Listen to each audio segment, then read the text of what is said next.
খেলা টুকরো খবর নিয়ে থাকছে ফাস্ট ট্র্যাক। আইএফএর গভর্নিং বডিতে এলেন ব্যারাকপুরের সাংসদ পার্থ ভৌমিক। উত্তর 24 পরগনা জেলার প্রতিনিধি হিসেবে গভর্নিং বডিতে এলেন পার্থ। চোটের কারণে ভারতের বিরুদ্ধে একদিনের টি-20 সিরিজ থেকে সরে দাঁড়ালেন শ্রীলঙ্কান ক্রিকেটার দুষ্মন্ত চামিরা। দ্রুতই তার পরিবর্তে নাম জানাবে শ্রীলঙ্কা ক্রিকেট বোর্ড। আই লিগের দল ইন্টার কাশিতে যোগ দিলেন মোহনবাগান সুপার জায়ান্টের প্রাক্তন কোচ আন্তোনিও লোপেজ হাবাস।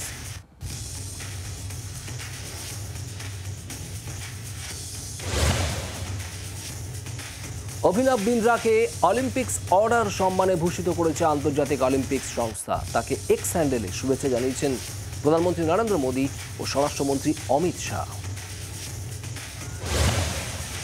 শহরে পৌঁছে গেলেন মোহনবাগানের তারকা স্কটিশ ফুটবলার টম অলডার্ড।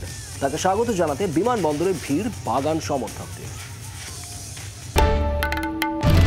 বাংলার আওয়াজ, বাঙালির আবেগ, জি 24 ঘন্টা।